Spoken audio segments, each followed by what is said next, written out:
Okay, welcome back. It is Daily Bread with your boy Sosa Picks and obviously Prop God. What's the deal, my guy? What's good? It is Super Bowl Sunday. The people have been waiting. We've been kind of just going through the motions, but we finally made it.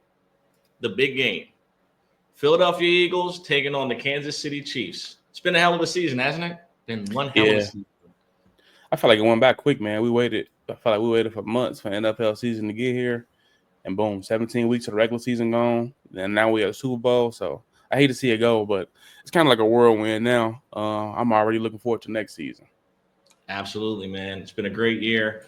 Whether it's been ballers only, social world, Twitter, doesn't matter. We provided the people with tons of winners, whether it be live or on the timeline. It's been one hell of a year, one hell of a ride, and we finally arrived at uh, the final game. We got the Super Bowl. As mentioned, the Kansas City Chiefs going for a three-peat after defeating the San Francisco 49ers last year. I have to mention that because it's good to overcome trauma. It's very important. Obviously, working on a three-peat, they've been the best team in football for much of the last decade at this point. Patrick Mahomes, six straight AFC championships. He is universally the best player on the planet, whether he wins MVP or not, or is in the MVP discussion for you year to year. And on the other side, you have a Nick Sirianni-led Philadelphia Eagles team with their franchise quarterback Jalen Hurts, second Super Bowl in 3 seasons. Obviously, a redemption spot after losing 2 years ago in the Super Bowl to the same team. Uh, we got a 1.5 point spread. First of all, any thoughts on narratives entering the game?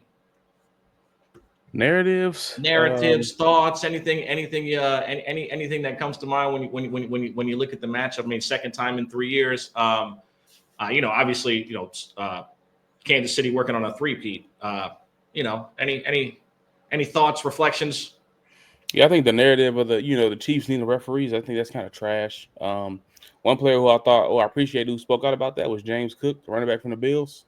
We saw the Texans come and pretty much look like pussies after they lost from C.J. Stroud to D'Amico Ryans, Joe Mixon, where there was a little truth in the statements, but I thought they looked soft after you lose to come in with you know what it takes when you're coming up against them. I didn't like to hear that.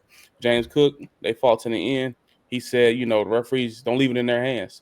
And that's the rules, growing up, playing any type of sport. Your coach will tell you don't leave it in the referee's hands, especially when you get to this, their level. So um, I think the whole rhetoric of the Chiefs needing the referees is trash. But we saw Brady go through that too. So I think it's just the same thing for Mahomes. We'll be hearing this for the next 8 to 10 years. Other than that, there it is on the Philly side.